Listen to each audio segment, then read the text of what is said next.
사도행전이 성령이 임하고 난 다음에 최초의 교회가 세워지고, 그리고 그 교회를 통해서 복음이 세계 방방 곳곳에 어떻게 흘러가는지를 우리에게 잘 보여주고 있습니다. 사도행전에는 아주 중요한 세 교회가 나옵니다. 물론 모든 교회가 다 귀하고 중요하지만 그 중에서 세 손가락에 꼽히는 교회라고 하면 첫 번째 교회는 신약 시대에 최초로 탄생된 무슨 교회일까요? 어디 교회?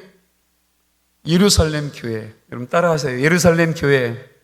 신약의 최초로 여러분 탄생된 교회가 예루살렘 교회입니다. 예루살렘 교회는 오순절 마가의 다락방에 성령이 임하면서 탄생된 교회로 유대인 중심의 교회이고 전 세계 교회의 모태 교회입니다. 두 번째 교회는 이방 나라에 최초로 세워진 교회, 어디 교회예요? 네, 안디옥 교회입니다. 안디옥 교회. 안디옥 교회는 예루살렘에서 파송한 사람들과 이방인들이 함께 세운 교회입니다. 안디옥 교회에서 그리스도인이라는 말이 처음 나왔고, 이 교회를 통해서 세계 선교가 시작되어졌습니다. 그리고 세 번째 교회, 여러분 중요한 교회인데 이 교회는 어느 교회일까요? 우리가 지금 계속 말씀 나누는 에베소 교회입니다. 에베소 교회는 유대인들도 있었지만 80% 이상이 이방인들로 세워진 교회입니다. 지난주에도 이야기했지만 이 에베소 교회는 아시아 지역의 선교센터로, 여러분 이 교회를 중심으로 해서 소아시아에 많은 교회가 세워졌습니다. 그러니까 에베소 교회는 소아시아 지역 모든 교회의 어머니 교회였던 것입니다. 오늘은 이 소아시아 지역의 모태 교회였던 에베소 교회에 어떤 부흥의 역사가 시작되었는지를 묵상하고자 합니다. 에베소에서 바울이 3년 정도 사역을 했는데 선교지 중에 가장 오래 머물러 있었던 곳이 이 에베소입니다. 이 에베소가 바울의 선교에 있어 여러분 최고의 전성기였고 황금기였습니다. 그리고 아주 많은 열매를 맺었습니다. 그러다 보니 에베소 교회가 오랜 시간 바울과 함께 많은 일들을 했습니다. 바울이 에베소에서 보내는 편지인 에베소서에 그 기록들이 아주 잘 나와 있습니다. 나중에 사도 요한이 밤모섬에서 소아시아에 있는 7 교회에 편지를 할 때도 제일 먼저 편지한 곳이 어딜까요? 에베소 교회입니다. 그 정도로 소아시아 지역의 교회 중에 여러분 중요한 교회였었습니다. 지난 시간에 살펴보았듯이 바울이 에베소 회당에서 3달 동안 하나님의 나라에 대해서 설교를 했습니다. 그런데 회당에서 이 바울의 설교를 받아들이지 않고 비방하는 사람들이 있어서 장소를 어디로 옮겼다고요? 두란노 소원으로 옮겨서 하나님의 말씀을 강론했다 말씀을 드렸죠. 여러분 10절 말씀입니다. 10절 말씀 함께 있습니다. 2해 동안 이같이 하니 아시아에 사는 자는 유대인이나 헬라인이나 다 주의 말씀을 듣더라. 아멘. 여러분 두란노 소원에서 2년 동안 유대인과 이방인들에게 성경을 체계적으로 가르쳤는데 이건 전략적으로 한 겁니다. 지난주에도 이야기했지만 이 두란노 소원은 이방인들에게 철학을 가르치는 아카데미로 아침 저녁에만 문을 열었습니다. 제가 성지순례차 3월에 에베소를 갔는데요, 이 에베소가 그때도 날씨가 덥더라고요. 그런데 여름에는 얼마나 더 덥겠습니까?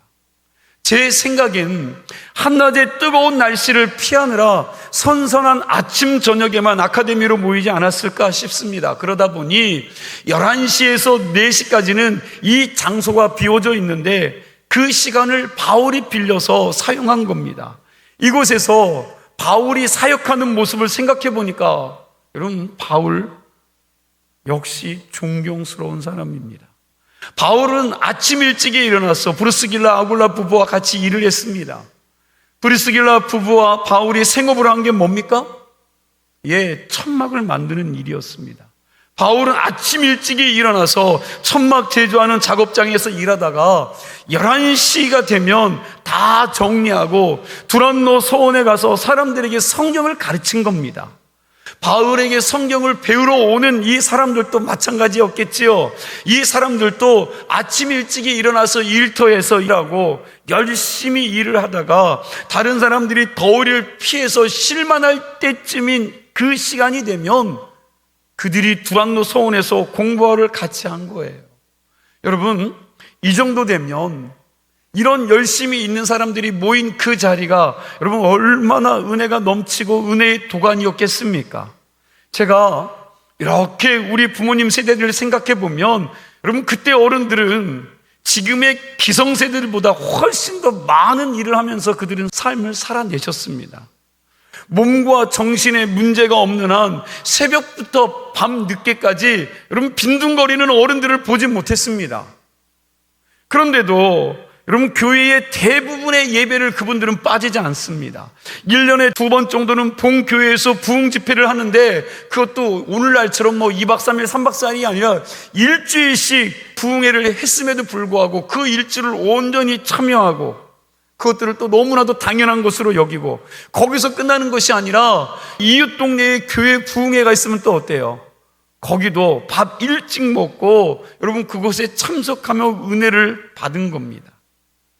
겨울과 여름을 이용해서 또 금식 기도에 들어가기도 하고 적어도 3일씩은 금식하며 기도했는데 어떻게 그렇게 사셨는지 여러분 지금 생각해 보아도 미스테리합니다.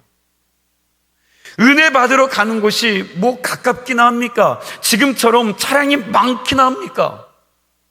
요즘 교인들은요 자기 집에 가족수만큼 차가 있음에도 불구하고 놀러는 가도 은혜 받는 데는 안 가잖아요.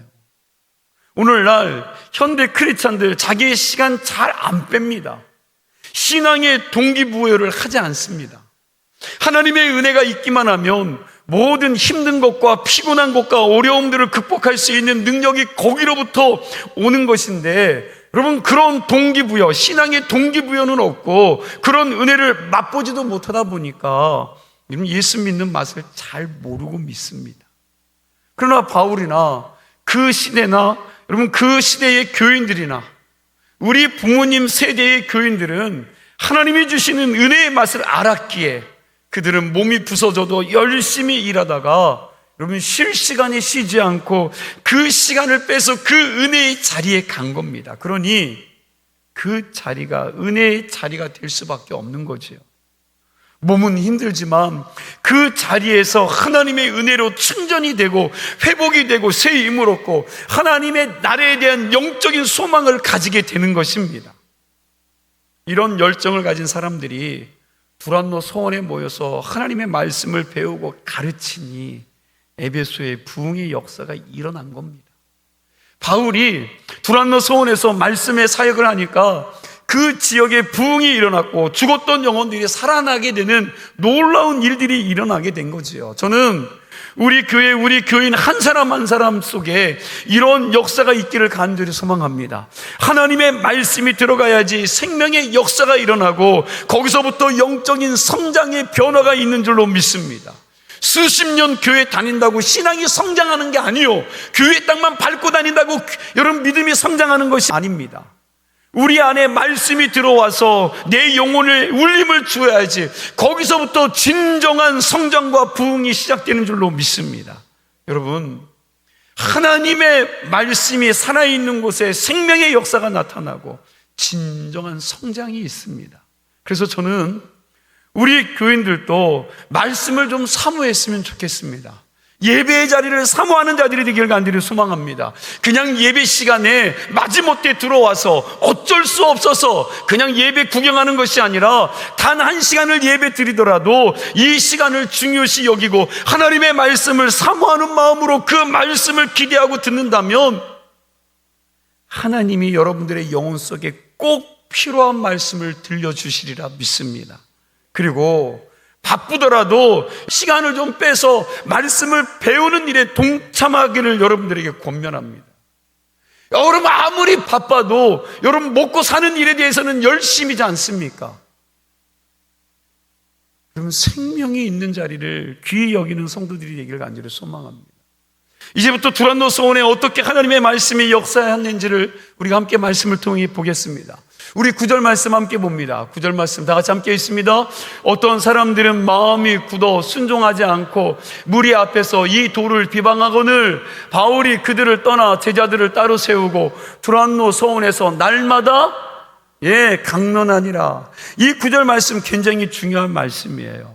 여기서부터 바울이 아주 전략적인 사역을 시작했습니다. 9절 말씀에서 우리는 여러분 중요한 바울의 선교 전략을 볼 수가 있는 거죠. 제일 먼저 바울은 두란노 서원에서 제자들을 따로 세워서 날마다 성경을 강론했다고 말씀해요. 말씀으로 훈련할 제자들을 따로 세운 겁니다. 소수 정예화한 거예요. 지금까지 선교하면서 바울이 이런 일을 해본 적이 없습니다. 쉽게 이야기하면 바울도 예수님 같이 에베소에서 제자 훈련을 한 겁니다. 나중에 이 사람들을 통해서 아시아 여러 지역에 교회가 세워지게 됩니다.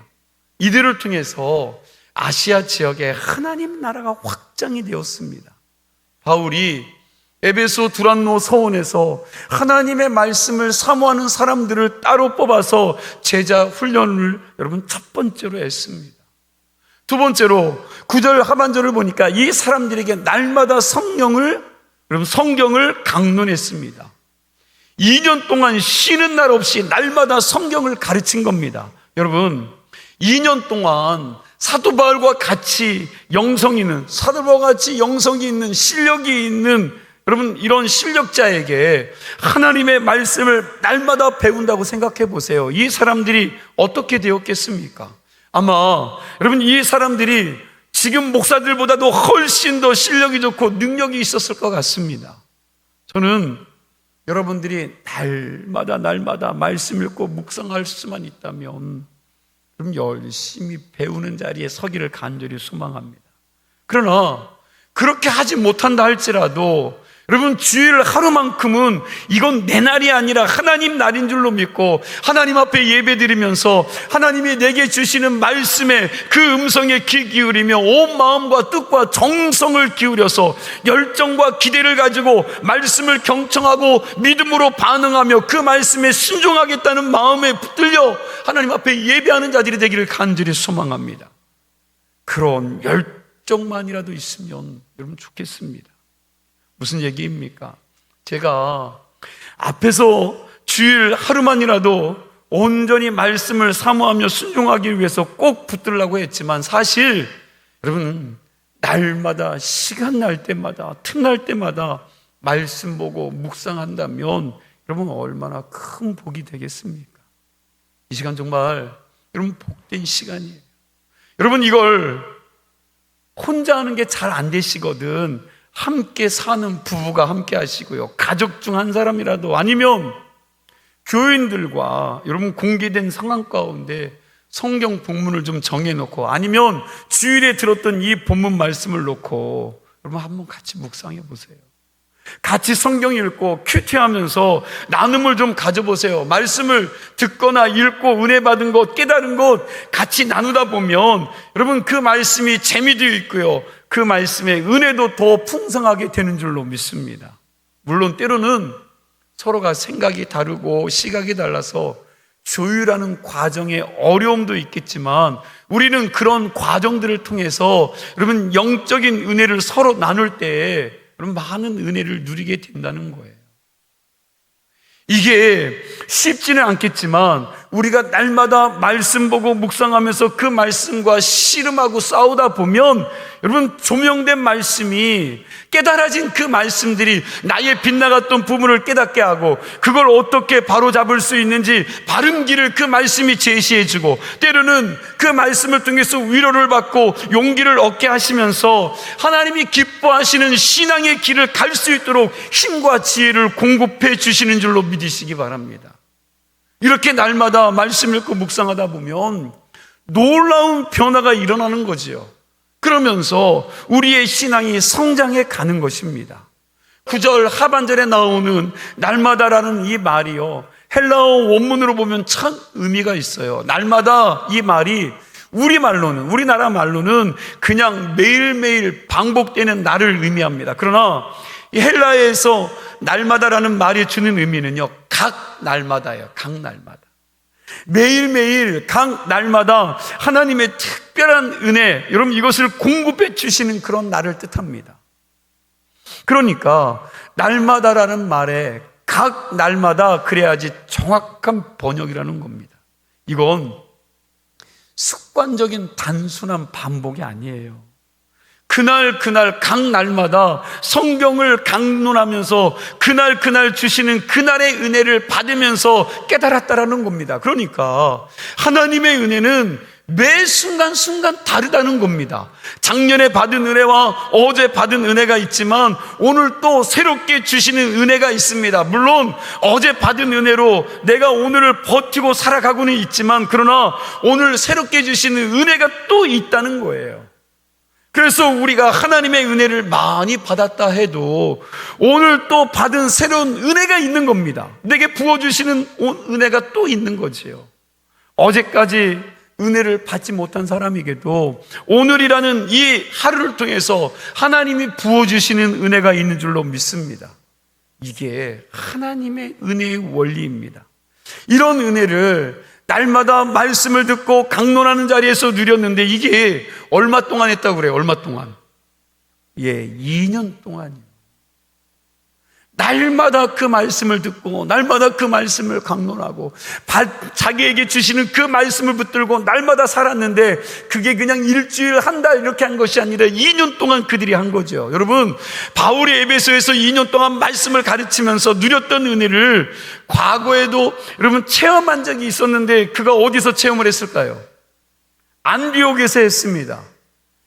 이방 땅에 최초로 세워진 안디옥 교회가 갑자기 감당할 수 없을 정도로 부흥하니까 예루살렘 교회에서 바나바를 파송을 했습니다. 그때 담임 목사였던 이 바나바가 혼자 목회하는 것보다 동역하는 것이 더 좋을 것 같으니까 바울을 데려다가 같이 공동 목회를 했습니다. 이때 바나바와 바울이 얼마 동안 안디옥 교인들에게 하나님의 말씀을 가르쳤습니다. 이미 이 본문의 말씀을 여러분과 제가 이미 여러 전에 나누었는데 기억하실지 모르겠습니다. 사도행전 11장 25절과 26절 말씀이요. 우리 함께 읽습니다. 바나바가 사울을 찾으러 다소에 가서 만남에 안디옥에 데리고 와서 둘이 교회에 1년간 모여 있어 큰 무리를 모였어요. 1년간 모여있는 큰 무리를 가르쳤고 그 다음 다시 읽습니다. 제자들이 안디옥에서 비로소 그리스도이라 일컬음을 받게 아멘. 안디옥에서 1년간 바나바와 같이 말씀 가르치는 사역을 했습니다. 그런데 에베소 두란노 서원에서는요 바울이 혼자 2년간 말씀을 가르쳤어요. 에베소 두란노 서원에서는 2년이라는 충분한 그 시간을 가지고 날마다 제자들에게 말씀을 가르친 것입니다. 에베소를 떠날 때까지 계속 두란노 서원에서 말씀을 강론한 겁니다. 그리고 두란노 서원에서 바울에게 말씀을 2년 동안 배운 사람들이 에베소를 떠나서 여러분 자기들이 들어가는 곳마다 놀라운 역사들이 일어난 거예요. 하나님의 말씀을 배우고 은혜를 경험한 그들이 들어가는 곳마다 복음이 전해지고 교회가 세워지는 것입니다. 바로 이 일을 위해서 예수님이 하셨던 것처럼 바울도 여러분 두란노 서원에서 제자들을 따로 세워 2년 동안 날마다 하나님의 말씀을 가르친 겁니다. 다시 본문 10절 말씀을 우리 다시 한번 뜻을 생각하면서 같이 읽겠습니다. 본문 10절 말씀입니다. 2해 동안 이같이 하니 아시아에 사는 자는 유대인이나 헬라인이나 다 주의 말씀을 듣더라. 자, 유대인이나 헬라인이나 다 같이 주의 말씀을 들었다고 합니다. 그러니까 두란노 서원에서 사도 바울의 성경 강의를 들은 사람들이요 유대인만이 아닙니다. 오늘 말씀을 보니까 유대인과 헬라인이 다 같이 주의 말씀을 들은 겁니다. 이게 에베소 부흥의 원동력인 줄로 믿으시기 바랍니다. 여러분, 부흥이 되려면 말씀이 한 그룹, 여러분 그 개인적인 사람들에게만 들어가면 안 된다는 거예요. 유대인이나 헬라인이나 이방인들에게 다 들어가야 합니다. 이렇게 하나님의 말씀을 통해서 특별한 선민의식을 가졌던 유대인과 헬라인들 사이에 있었던 장벽이 무너지니까 에베소의 복음을 통해서 여러분 부흥이 일어났습니다. 이게 말씀을 통해서, 복음을 통해서 여러 가지 장벽들이 무너져 여러분 하나가 될 때에 교회에 부흥이 있는 줄로 믿으시기 바랍니다.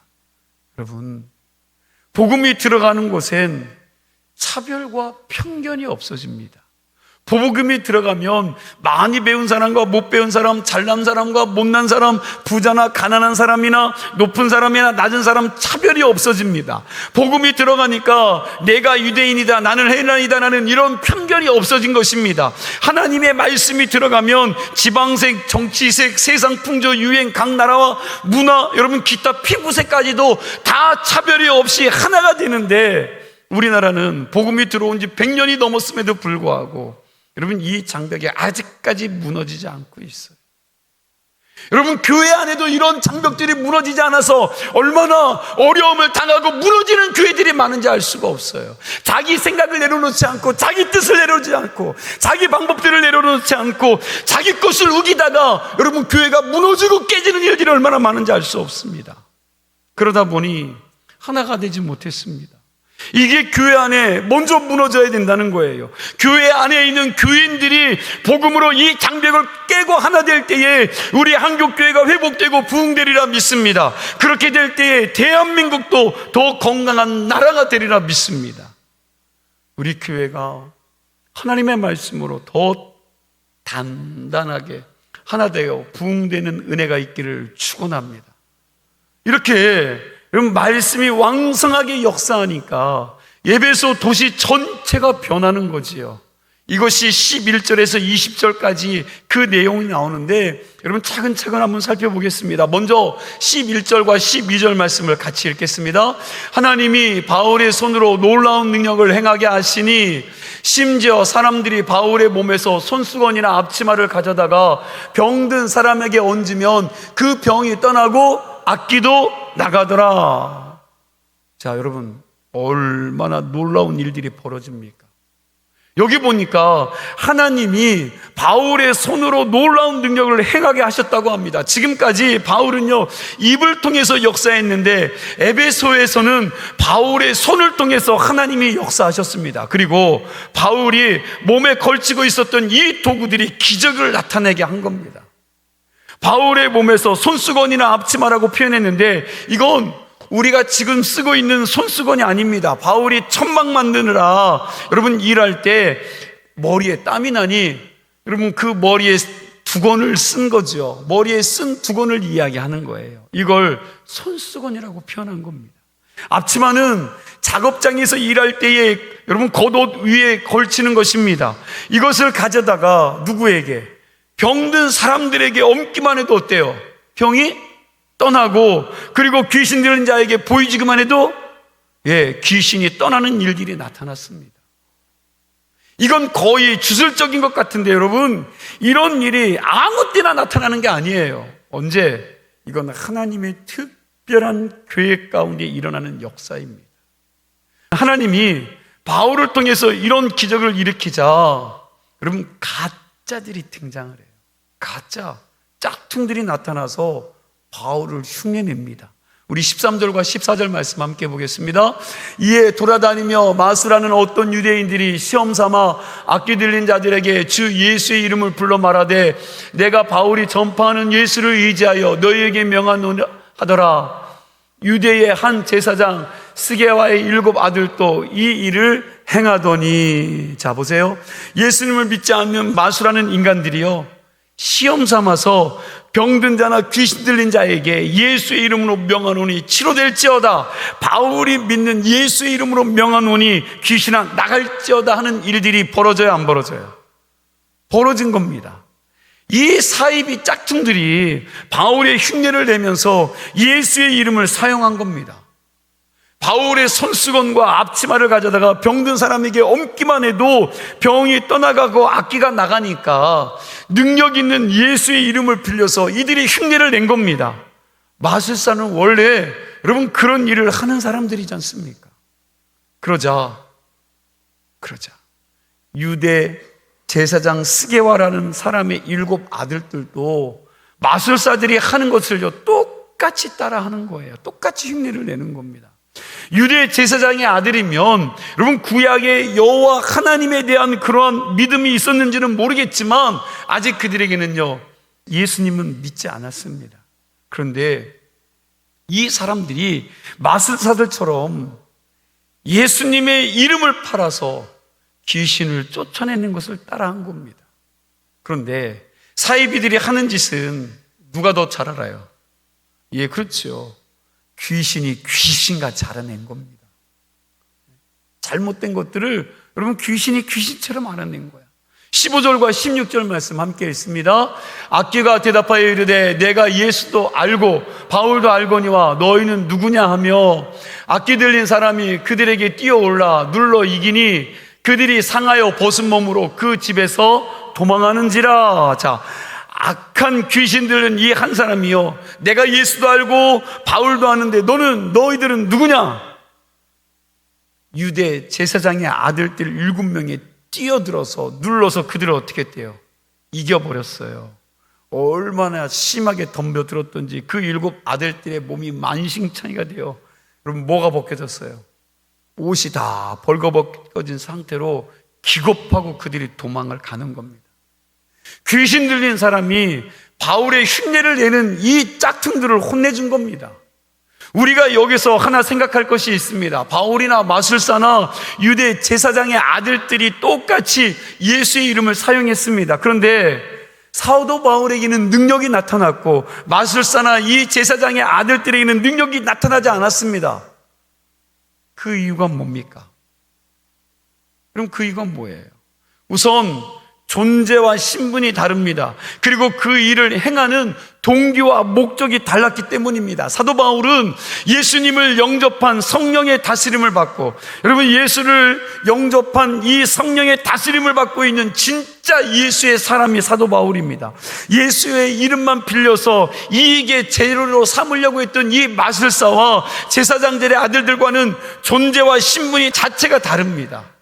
또한 바울이 주님의 이름으로 행하는 이 사역의 목적은 단순히 기사와 이적을 일으켜서 사람들에게 환호를 받고 사람들에게 인기를 받으려는 것이 아니었습니다. 바울의 목적은 순전히 오직 예수의 이름을 전하고 하나님 나라를 확장시키는 데 있는 줄로 믿으시기 바랍니다. 그의 목적은 복음 전하는 거예요. 하나님 나라를 전하는 것입니다. 사람들로 하여금 예수를 믿게 해서 하나님 나라에 들어가게 하려고 그는 복음을 전했는데, 하나님이 바울의 그 헌신을 보시고 그에게 그런 능력을 나타나게 한 것입니다. 그러나 마술사나 제사장들은 그게 목적이 아닙니다. 그런 마술을 하고 싶었던 거지요. 여러분, 이 마술사들은 자기들이 보이지 못한 주술 같은 이 마술이 사도 바울을 통해서 나타난 것을 보고 자기들도 그렇게 하고 싶었던 겁니다. 바울에게 나타난 그 하나님의 능력을 새로운 신상 마술이라고 생각하고 자기들에게 그러한 신상 마술을 좀 할 수 있는 능력이 있다는 것을 보여주려고 그들은 따라한 것입니다.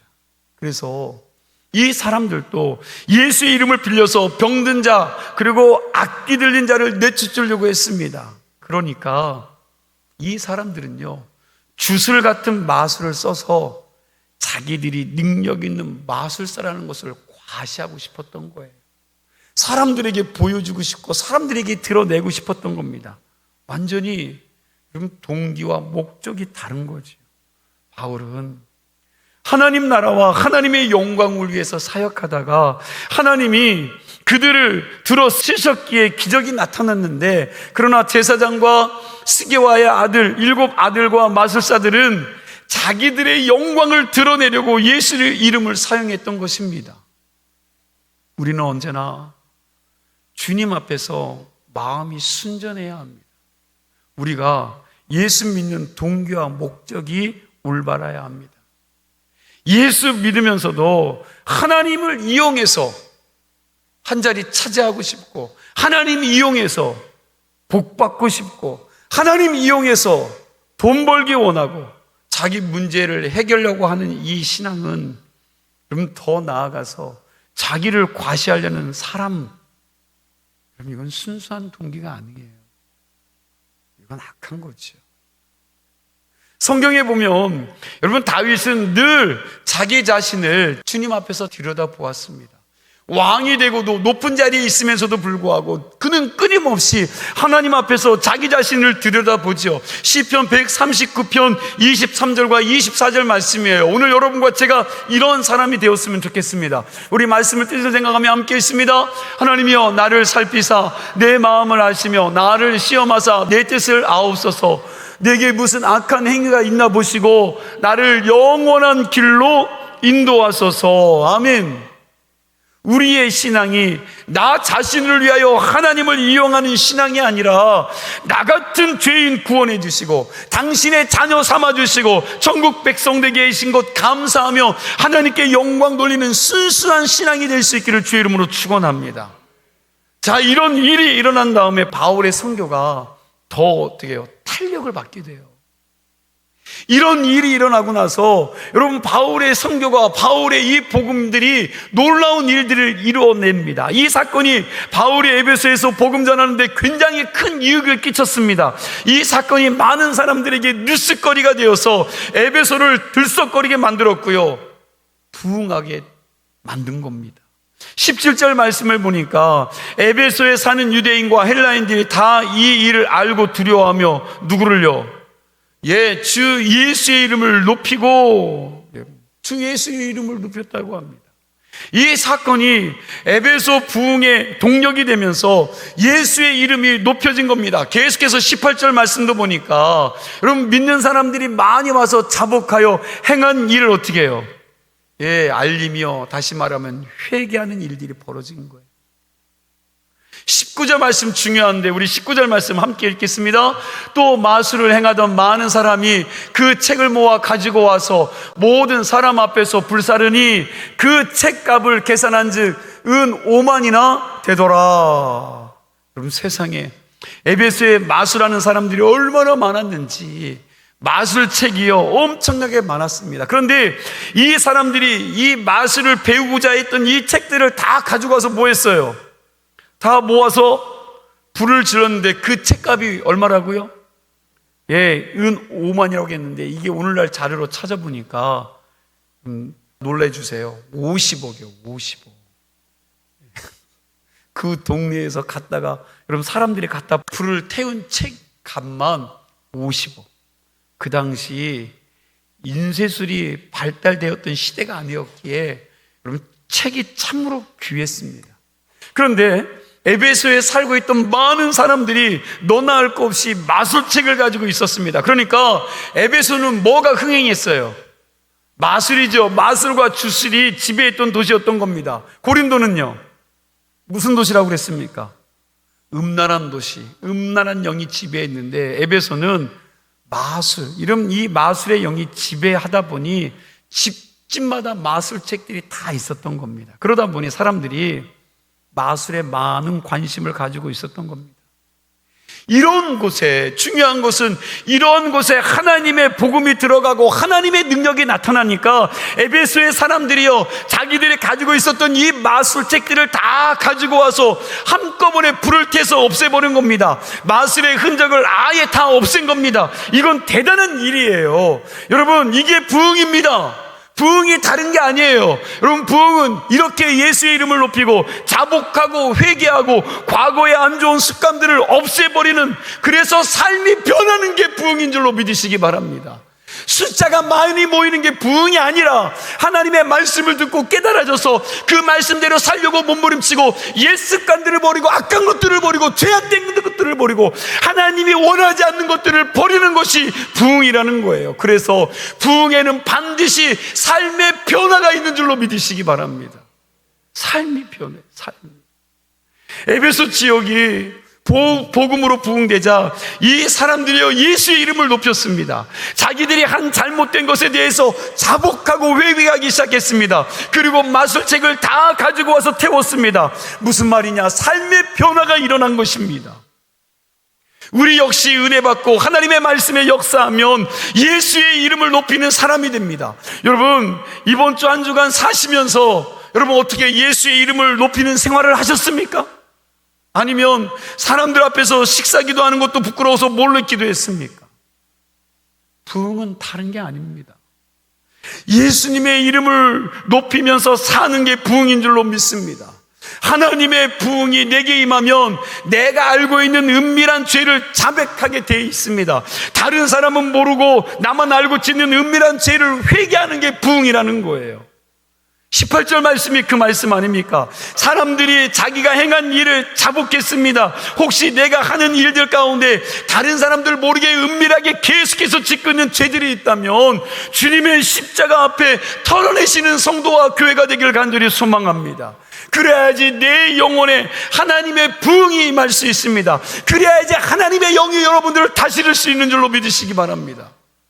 내가 요 모양 저 모양으로 지속적으로 숨기면서 하는 그 잘못된 일들을 하나님 앞에서 털어내야 된다는 거예요. 하나님 싫어하시는 것 하지 말아야 됩니다. 혹여나 내 컴퓨터와 내 핸드폰에 더러운 것들이 깔려 있다면 여러분 그거 지워 없애버리는 게 부흥이에요.